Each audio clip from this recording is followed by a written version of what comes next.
Welcome back to the Sports Docs Podcast. I'm Dr. Ashley Bassett. And I'm Dr. Catherine Logan. On each episode, we chat about the most recent developments in sports medicine with experts from around the country.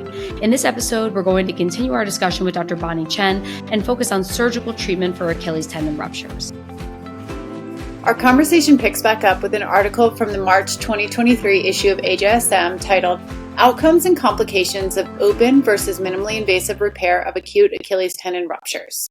This Level 1 meta-analysis included 10 randomized controlled trials and found no difference in AOFAS scores and rate of total complications, re-ruptures, deep infections, skin necrosis, wound dehiscence, adhesions, or keloid scars. It's a long list. But there were some significant differences between the groups. Open repair was associated with significantly longer surgical time, higher risk of superficial infections, as well as a higher risk of ankle stiffness. Minimally invasive repair was associated with a higher rate of sural nerve injury, 3.4% compared to 0% in the open procedure group. Next up is a Level 1 RCT from the June 2020 issue of AJSM titled Comparison of Tendon Lengthening with Traditional versus Accelerated Rehabilitation After Achilles Tendon Repair. Patients were randomized to either a traditional rehab group with weight bearing at 6 weeks or an accelerated rehab group with graduated weight bearing starting at 2 weeks. All patients were found to have tendon lengthening after surgery with no significant differences found in overall lengthening between traditional and accelerated rehab groups. There were also no differences noted in ankle range of motion or outcome scores between the groups. We finish up with an article from the October 2017 issue of AJSM. It's titled Professional Athletes Return to Play and Performance After Operative Repair of an Achilles Tendon Rupture. It's a Level 3 cohort study looking at return to play rates and performance among professional athletes after Achilles tendon rupture in the NFL, NBA, MLB, and NHL. The authors found that 30% of the athletes with an isolated Achilles rupture were unable to return to play after surgical repair. Those that were able to return to play had significantly less playing time, less games played, and played significantly worse compared to their preoperative performance levels. The NBA players were the most affected.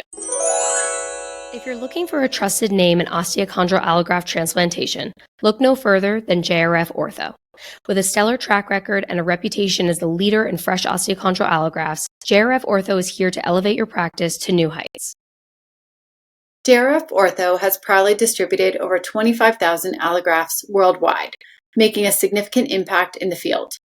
Their passion for this industry goes beyond the numbers. It's about helping patients and fulfilling their mission of improving people's quality of life. But that's not all. At JRF Ortho, they understand that superior customer care is crucial. They aim to give you one less thing to think about so you can focus on what matters the most, your patients. And they make ordering JRF Ortho easy. They're committed to accommodating your needs and delivering allografts on your terms. You're in control. Choose your scheduling option, whether it's specifying a surgical date, providing a date range, or just requesting the earliest available allograft. Your preferences are their top priority. So, prepare for success. Order with JRF Ortho and take control of your orthopedic journey. Awesome. So welcome back to the show, Bonnie. Now we're going to shift our conversation to the fun stuff. We're going to talk about surgery, your approach to all of that. So our next paper is a meta-analysis that compared open surgical repair to minimally invasive surgical repair. And before we get to the results of that study, we want to talk a bit more about those two options. So for our listeners, can you describe what a minimally invasive repair entails and then how that differs from the traditional open repair in terms of approach, repair construct, implants, kind of all that stuff? Yeah, so for the traditional open repair, it really is centered over where the rupture site is, and you incise with the peritoneum, you find the tendon rupture site, clear out the hematoma, you really see the rupture site really directly, and you expose the proximal and the distal ends of the tendons. And there's various different suture constructs that you can use. Typically, people use a non-absorbable suture that's stout enough to have a good grasp on the tendon, and you pass like whipping or locking stitches through the tendon up and down on either end, and you visualize that the whole way, so you kind of see exactly where you put your sutures, how many passes, and then you tie them together in maximal plantar flexion, in my view. I don't think you can really over tighten these. Again, like we talked about earlier, they tend to stretch out. Some people, just going off a little bit on another end of thought, some people will prep out both ankles so that when they tension their repair, they'll compare that they match the tension of the contralateral side. Certainly, I think that's very thoughtful. That's it makes sense. At the same time, I think it's, for me, it's like an extra step. It's an extra leg that's prepped in, potentially extra like source of infection. And again, I think the tendon, it stretches out even with the tightest repair. And so I just maximally tension it, like plantar flex it maximally. So that's in a nutshell the open repair.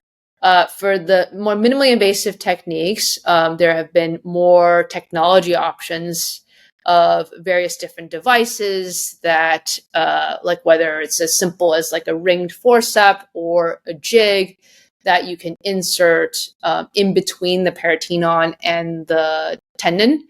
And then you can make passes with special needle devices that take suture material across the tendon, and then some of them have like a locking feature built in, so you have a better, more robust grasp of the tendon.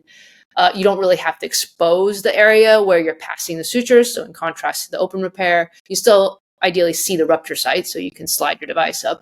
But then the incision is much more minimized compared to an open incision. And similarly, you tie the ends together, maximal plantar flexion. And again, the incision, once it comes together, is significantly smaller than an open repair. And then when you're choosing like which repair to do, are you doing like what percentage do you sort of fall in the open versus like minimally invasive, and how do you decide? Percentage wise, it's a little hard for me to say. Maybe like 80-20, like 80 minimally invasive, 20 open. And I never advertise to the patient that, oh, like my incision is going to be like this small and it's going to be minimally invasive. Like I never tell them that. I say like, a lot of them ask me, because I think with media, they recognize some of the brand names of what athletes have gotten. And so they'll ask me and I say, well, like that is an option, but my goal is to get your tendon fixed as well as possible. And we sometimes don't know until we're in there if I think it's going to work. And some of my patients who have Achilles tendon ruptures, I try to do a more minimally invasive approach. If it's relatively acute and it's a mid-substance rupture. But if I find that with the passes of the device, with the needle and the suture, I just don't have a very good grasp of the tendon. And sometimes the tendons are very thin, like more proximally. And even in big, typically younger male patients, like when I would think, oh, like you should have a really robust, thick tendon, where they rupture, and probably why they rupture is because their tendon substance wasn't that great. Like, and that particular area is more thin or is closer to the musculotendinous junction. And passing any sort of suture through the muscle is just not going to really work. And so when it's done more blindly with the minimally invasive system, I think there's a risk that you just don't have a good grasp of tendon. It's going to pull out. It's not going to actually achieve the purpose of the surgery, in which case I then extend my incision a bit. So I can get a better grasp of the tendon. Can I ask a clarifying question about that? When you say extend the incision, so when I've seen, so I do primarily open, not the percutaneous, although I'm interested in shifting more towards that. We just have a foot and ankle surgeon, so he does most of those. So usually it's, correct me if I'm wrong, is it a transverse incision for the minimally invasive? And then when you do open, you do longitudinal, or do you do a mini longitudinal incision so that you can extend if you need to? The latter. The latter. Okay, yeah. You're always the ladder. I was like, there's three options. The latter. Gosh, I'm sorry. And I'm not a fan of. I know some of the technique guides teach it that way. Like you can make a transverse incision because then you can kind of go around the tendon. But my training has always been longitudinal. If you have to extend it, God forbid there's a revision setting, I didn't box myself out with a transverse incision. So I always do, I start with the mini longitudinal, and then if I have to extend it, then I make it bigger on either end. Yeah. I think it's almost like, I know you're not doing ACLs, but like when there's some people when we do a quad graft, they'll do I like was just thinking that. Yeah. a horizontal incision. And I've always done like a small longitudinal or vertical incision, just in case you do need to extend, or, you know, down the line, they get a total knee or, you know, whatever. It just seems like odd. They have this like horizontal sort of incision there. But I think, you know, there's plenty of people that do that horizontal. It just doesn't seem right to me. Yeah, no, I totally agree. And if you put it, I mean, I don't know how you feel about this, Bonnie, but if you put it slightly at the wrong level, then you're like boxed into, at least for quad. Like the first couple I did, I was like, man, I wish I was a little lower by the patella so I could you know, release, and I wasn't able to do that. So yeah, I totally agree. All right, this is a dumb question for someone who is not doing Achilles at this point. How do you, like, Bonnie, you talked about, like, you're trying to figure out, do you have a good like grasp on it? Is it good size? Like, is that just like a feel, like feedback thing, or you feel like, how do you know, like, you're going to be happy? One is I always try to do the minimally invasive jig if I think they are a potential candidate for it. And then, so I work with residents, and I'll let them pass it through, and then sometimes it pulls out, and I'm like, okay, well, maybe we weren't in the right spot, so I'll do it. And if it doesn't work for me, then I'm like, oh, maybe it's not really a great tendon.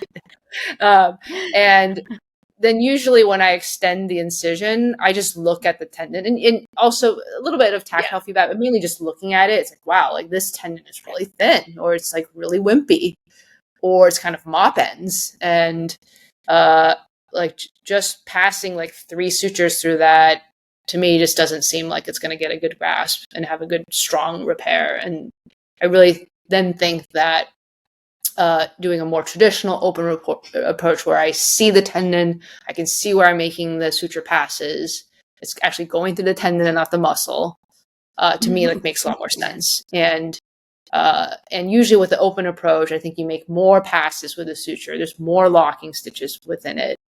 That just minimizes the pullout. For sure. So now this meta-analysis that we talked about, so that compared open repair to minimally invasive, found that they performed pretty equivalently across most metrics. So they found the re-rupture rate was really low in both groups and not significantly different between the two groups. Patient-reported outcome scores, overall complication rate was equivalent. But when you looked at the specific complications, they were different. So minimally invasive had a higher rate of sural nerve injury, though it was transient, and then open repair had a higher rate of superficial infection. So what do you take away from this? Do you feel like this mirrors what you're seeing in terms of the risks of both of those procedures? Are you concerned about sural nerve injury risk doing the minimally invasive?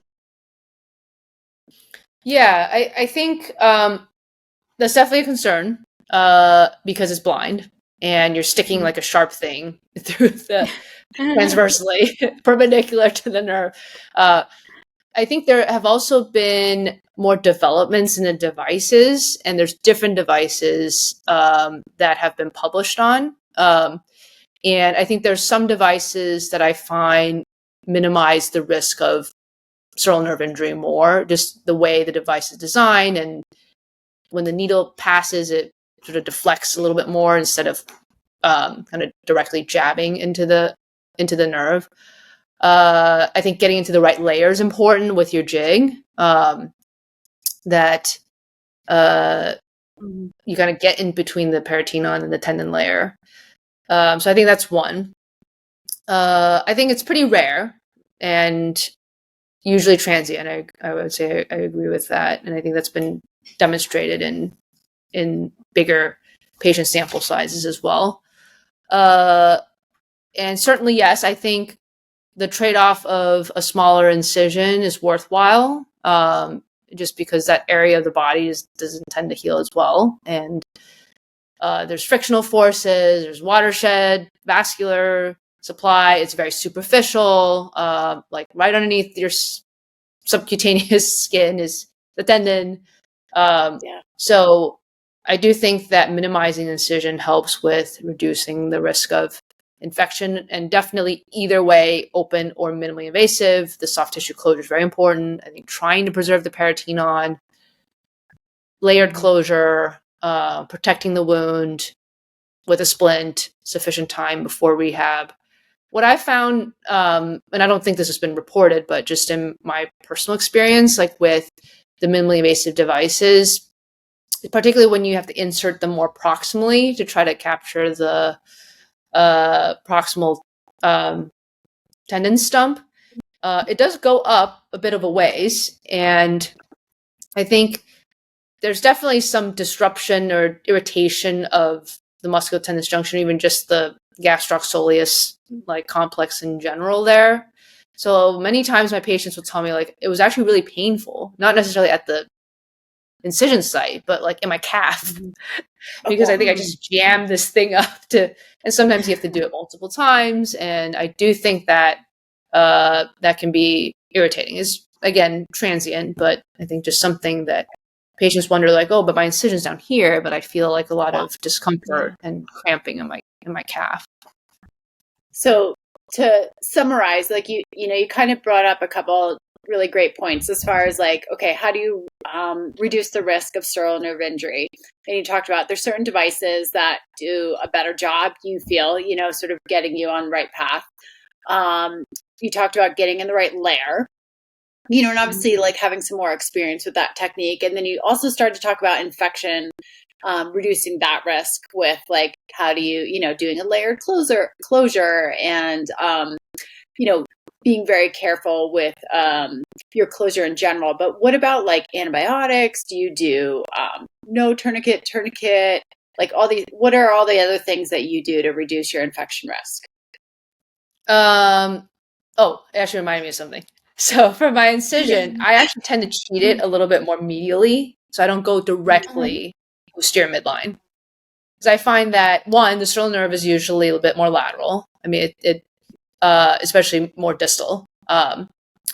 And so I treat it a little bit more medially, but also that way I feel that if it's close to where it could experience like more friction in the back of the heel, it's not kind of like right directly in the back.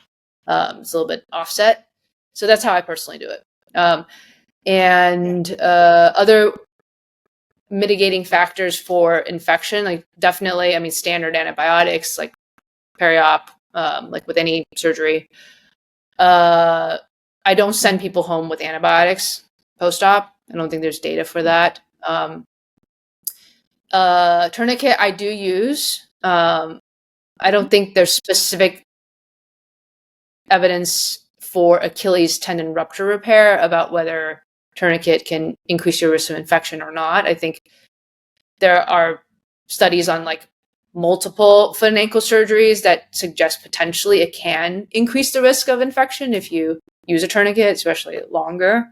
But I think specifically for Achilles tendon rupture repairs, I don't think there's clear evidence one way or the other. And for me, I think it's helpful because I can see the layers better with the tourniquet. Like I can try to tease out where the peritoneum is, which already is hard to see. And another tip that like I was taught and I implement sometimes, particularly with patients with potentially more thick, robust Achilles tendons, is if I find that, especially with the tendon ends and I'm bringing them together and now they're overlapping and there's like a big chunk of tendon now and it's protruding out of the wound. One thing that can be done is you release the deep fascia like over the FHL. And then it kind of lets the tendon, instead of like bulging out like this, like sit down a little bit. So when you are passing the suture, sometimes it rips out. You go pass it again, it rips out. Quality's maybe not that great. So what happens if you're doing an open repair? You go suture that tendon together and it's really crappy. Do you ever augment it with anything, whether it be like local tendon or any of the like commercially available like patches or things like that to add to the healing response? I haven't added like patches per se. There are some implants out there, I guess they're called implants, that purport that they help with the tendon healing and maybe like reduce some scar adhesions. And I think there's some data for it. I don't think there's like very strong comparative data, but I think it's certainly an option. And if I'm really thinking about augmenting because I'm worried about the repair, I think there's like a kind of a ladder that I think one can consider. And that's like a whole another like topic. And it can get into more of revision type settings for these surgeries or even more chronic injuries. So for me, if it seems like it's a problem of like a gap and like the tendon can't reach, which typically doesn't really happen in an acute setting. If it's a little bit more subacute or chronic, that can happen. If it's like within about 2 to 3 centimeters, I think there's discussion about this.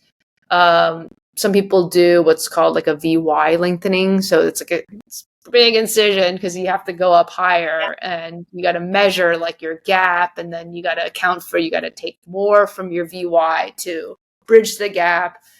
So that's an option. There's what's called a turn down, which is kind of taking the middle third segment of the tendon also more proximally. And again, you have to account for the gap. You got to add an extra like centimeter or two to where you take the middle. It's almost like the BTB. Like you take the middle part of the tendon and then you kind of like invert it like I don't know if people understand this, like a French braid, like you invert it, like a ponytail, and then for it to reach. Because again, you have to account for the length and you have to take extra, the incision is a lot bigger. Otherwise, I think more people are doing probably like autograft and allograft. And certainly for an older patient, but even there's some studies out there showing for younger patients, augmenting with the FHL tendon, I think is probably the most studied and most published. And I think people do really quite well from it. The tendon's right next door. It's right there. It's in line. It's in phase. Minimal morbidity, even though you do lose your FHL function, but a lot of the studies show it doesn't really affect push off that much. I mean, I would think twice if you're taking it from like a dancer, or like some like a football player, like somebody who needs that push off. But otherwise, I think it's a viable option. Otherwise, an allograft to bridge gaps. That's another option as well.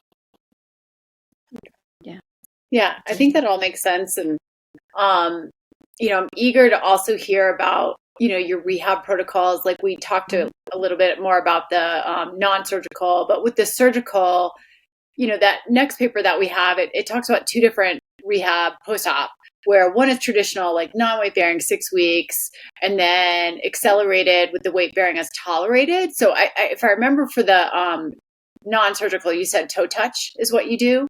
So that's kind of like in between, but where do you fall for your post-op? How do you decide? After surgery? Yes. So I typically have the patients splinted in plantar flexion, like maximally for the first 2 weeks for soft tissue rest, wound protection. I put all my patients on DVT prophylaxis because I think there is evidence that there's a high risk of DVT in Achilles tendon ruptures. And then now they're had surgery, they're mobilized. So I do that as a precaution. And then at 2 weeks, I take everything off. I check their wound. If the stitches are ready to come out, take them out. And based on the assessment of their wound healing, really, and I check, usually the maximal plantar flexion tension is really great. They don't typically have restoration of the Thompson test yet because there's calf atrophy. And so that's not really my gauge. It's more, okay, like I can feel the tendon, it's there. The maximal plantar flexion is there. The wound's healed pretty well. Then I progress them in the rehab. And I still start with toe touch because, again, I want to keep them in that plantar flex position for a sufficient period of time. So that's my preference. I don't think starting like weight bearing as tolerated is. I think that's very reasonable too, and I think patients tend to self protect in a way too. And I think I would also clarify, like when they say weight bearing as tolerated, it's usually like with the boot, so they're kind of really toe touch weight bearing as tolerated. Yeah. Got it. When do you allow them to weight bear fully? Is it that 6 weeks that you had talked about with the non-surgical? Yeah, about 6 to 8 weeks. Yeah. Okay. Got it. Mm-hmm. And then I know Ashley, she's a big NFL fan, so she's going to ask you about Aaron Rodgers. I'll try not to roll my eyeballs out of my Caveat, head. I don't know anything about football. Hopefully he doesn't listen to our podcast. I'm sure he does. But every patient that came in my clinic, when he walked on that field, like 10 days after his surgery, wearing no boot with like those walking crutches, was like, how can he do that? So Bonnie, what are your thoughts on that? Do you think it had to do with the surgery that he had? Like, do you think it had to do with like the minimally invasive or the speed bridge, or do you think he's just Aaron Rodgers being Aaron Rodgers and doing what he wants to do? What are your thoughts? Our listeners are dying to know your thoughts. Well, I don't know Aaron Rodgers' personality enough to comment on his choice, but I mean, I think like these pro athletes are like a different, like, I mean, motivation, incentive, pressure, like to get back ASAP. Yeah, and they get like the most rehab like you could ever get, right? To expedite as much as possible. That, and I always tell my patients, like, you can't compare yourself to them. Like, it's just like, that's their job. Like, that's their professional job. Like, you know, you have another job. Like, your job is not just to heal your tendon. Yeah. And then, so, but yes, his construct is a bit different. We haven't really talked about this as much, but there's another system. You can do some of it minimally invasively, yes, like the same kind of expose at the tendon rupture site, find the tendon ends, capture the tendon however you want, like open minimally invasively with the sutures. You have a good grasp on it. And then you can do this part percutaneously where there are bone tunnels that are drilled in the posterior calcaneus. And then you take the suture ends proximally and you bring it down. And then you dock it into your bone tunnels. And so that's what he had done. And that's certainly an option. I don't do that personally for every one of my patients. I think not everybody needs it. And I think there can be side effects from having a tunnel in your bone. I think people tend to feel it, even if they don't necessarily feel the implant prominence, because the materials typically are flush or deep within the bone, and they will actually kind of absorb and integrate into your bone. It takes a long time, but it'll happen over a year or so. But I think just having that there, people feel it. People actually feel it. And so I don't do it as first line for all my patients. It sounds almost like, Catherine, does it sound to you like it's an internal brace, effectively, right? It also, the repair. Yeah, it's just like trying to give you that little backup so you can be more accelerated is, I think, the thought process. But and that, transitions nicely into the final part we want to cover, which is like, getting back to things and returning to play or returning to activities. And that last paper, it was done at your institution in 2017, looking at return play rates and performance of professional athletes after Achilles tendon repair. And they found that 30% of athletes were unable to return to play after repair. So a pretty big number, like can't get back. And obviously those are the people, like, as you just reflected on, they have people like surrounding them, making sure that, they get all the rehab, the recovery modalities, like all the things. So what do you take away from that? Like, is it just like a push off performance thing? Do they just like lose a step no matter what? Or, why do you think that number is so high? Well, I think the demands of the sport can really be challenging, like after an Achilles tendon rupture. And I would say it can depend on the sport. I think as this paper showed, like getting back to basketball is probably a lot harder than, say, something where your foot is more flat, like, or more in constant contact with the ground. And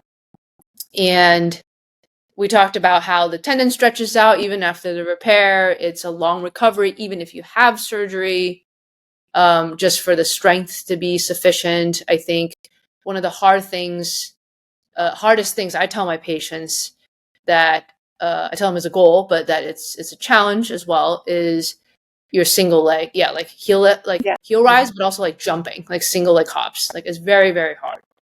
Sometimes people get it back at 6 months, but a lot of times it takes a full year and it's still not quite the same. Right. And so when that's like an isolated task that's already very difficult, and then you compound on that, like the demands of like all out MBA stuff, like I think it can be challenging. So Bonnie, how do you determine, because we talked about like clearing people, you said sometimes it could be 6 months, sometimes it could take a year to get that back. How do you determine that an athlete is safe to go into play? Is it a combination of time? Do you do like a return to play assessment? Do you look at their strength? Like, how do you determine they're safe? I don't personally do the return to play assessment. I think that's a decision that's made, as you guys know and know probably better than I do, like with the coach, with the trainers, with a lot of different parties are invested in an athlete. Like I'm not really the one to tell them like, okay, like you can't go back to play now, like, or you can now. Like I give my professional medical advice of like, this really takes this much time, and but sometimes it's not fully up to me when the athlete's going to go back, because they may have contracts, they may have other pressures and obligations. But I usually tell them that, for instance, like the single heel rise or the single leg hop, if you can do this, then I think you're going to feel more ready to go back to playing. Or like, it's always gradual. It's like, I can't tell you every specific metric that you have to meet, but it's kind of like crawling to walking to jogging to running to sprinting to hurdling, like progression. And if you can do it, and it's not going to happen like overnight, it's going to be weeks, months, where you're kind of staying at the same level, and then you progress. If you can do that, then I think that's a good sign that you're ready to like RTP. Yeah, I think we talk about that a lot, that, there's a lot that goes into any, return to play decision, and it's, multidisciplinary, and the coaches and the agents and the physical therapists and the sports psychologists, and there's a lot going on. So, yeah. Absolutely. So we always end our episodes, Bonnie, with like a quick fast five. We're going to ask you 5 quick questions that we ask every surgeon that are sort of more generic to surgery itself. So the first thing, you do some arthroscopy, right? Ankle arthroscopy? Yes. Okay. Do you do foot pedal or hand control? I do foot pedal. I want to use both of my hands. Everybody tells us you're a 2-handed surgeon. So I need both of my hands. So today the hand wasn't working for some reason on the vapor. So I used the foot pedal, and I was like, this is lovely. I was like, I think I've been using hands since I got into practice. Also, so like, my hand is really small. Like, I'm like a 6. If I had 5.5, it'd be 5.5, but they don't have 5.5. Wow. So then for me to like, kind of like, get around the buttons, like, agree. I'm always foot too. Yes. Yeah. All right. So Bonnie, shoes in the OR. What you wearing? Shoes in the OR? Oh, shoes. You said shoes. Yeah. Shoes. Oh, I was like shoes. I wear OOFOS. OOFOS. Have you heard I've of seen that one? Yeah. I've seen them. It's sloth, Alright, it's what is- plushy. I won't sprain my Nice. ankle. Nice. Breathable. What is your favorite OR lounge snack? Oh man, we just started a lounge. I mean, I coffee. Is that a snack? Yeah. Does that count? Yeah, that Yeah. counts for me. Yeah. And then what music do you play in the OR? Oh, hip hop Yeah. Nice. or too. house EDM. Last question in the Fast Five. What is your favorite surgery to do? Oh man, I have so many I like. I don't think I have a favorite one, to be honest. That's okay. There's you don't have to. there's so many that I like. Because I kind of do everything. I do the sports, like, I guess I could say in general, I like doing surgeries where I may not have done it in training and I practiced it. And I think, and the reason I try to adopt it is because I think it's going to be better for my patients. It's been so awesome to have you, Bonnie. Good. Like, it's really exciting to see all the things that you're doing, and so much has evolved even since residency, for sure. Yeah, thank you so much for Yeah, joining us. absolutely. This was really great and educational. Thank you for listening to this episode of the Sports Docs. We hope you enjoyed the discussion as much as we did. Make sure to subscribe on Apple Podcasts, Spotify, Amazon Music, and now on YouTube to stay up to date on all things sports medicine. If you like what you hear, please consider leaving us a review or comment. You can also reach us by email at thesportsdocspod@gmail.com or find us on Instagram at thesportsdocspod and Twitter at thesports.pod. We love your feedback.